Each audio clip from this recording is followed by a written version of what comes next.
Hey everybody. Next up from 1939, we have the classic Young Mr. Lincoln, starring Henry Fonda. Now, in New Salem, Illinois, Abe Lincoln, as played by Henry Fonda, is running for the state legislature. After making a speech, he makes a trade with the Clay family, who is passing through in their wagon. Since they don't have any money, he takes a barrel containing some books, including Blackstone commentaries, in trade. Now, the book inspires him to learn more about law, and his friend Anne Rutledge, as played by Pauline Moore, encourages him to study it. After Anne's death, Abe moves to Springfield, where he tries to set up as a lawyer. And one Independence Day, Abigail Clay, Alice Brady, comes to town with her two grown sons, Adam, Eddie Quillen, and Matt, Richard Cromwell.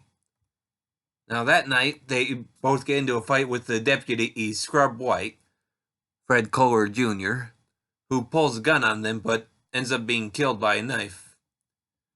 Abigail gets there just before it happens, and Scrub's buddy, J. Palmer Cass, Ward Bond, gets there and starts accusing the two of murder. Now the sheriff comes and arrests them, but the crowd gathers and gets riled up, becoming a lynch mob. Now Abe gets in the way right at the jailhouse and manages to talk them down, while declaring himself to be their lawyer. So now he has the challenge of going against a more experienced lawyer as he tries to help the Clay family avoid either brother being hanged. All I can say here is that this is just an absolutely wonderful movie. Of course, it goes without saying that Henry Fonda as Abraham Lincoln is the best part of the movie.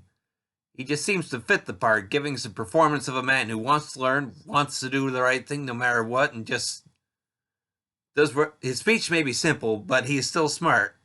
My own opinion is that if this were released in any other year, I would have said he should have at least been nominated for Best Actor Oscar, if not win it. But this was 1939, Hollywood's golden year with so many great films and performances, so I would hardly say that Henry Fonda is the only reason to see this movie. The rest of the supporting cast is great too, with a few future TV stars such as Ward Bond from Wagon Train, Milburn Stone from TV's Gunsmoke, and the very young Jack Kelly from Maverick. It's just plain a lot of fun. And Al Meek as the opposing prosecutor is wonderfully nasty, making us hate him so much when he tries to make Abigail Clay reveal which of her sons killed the deputy. But the whole courtroom section of the movie is worth the low, not just for some of the drama, but for some of the humor too. Especially when Henry Fonda's Abe Lincoln is grilling Ward Bond's character about his name. I'm not saying anything further about that though. Honestly, the only really disappointing thing about the movie is that it is, for the most part, fictional. Although, from what I gather, the court case was actually based on one Lincoln dealt with in the late 1850s.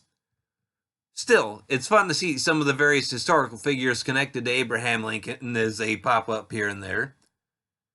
However you look at it, I can very easily say this is a wonderful movie and one I would highly recommend.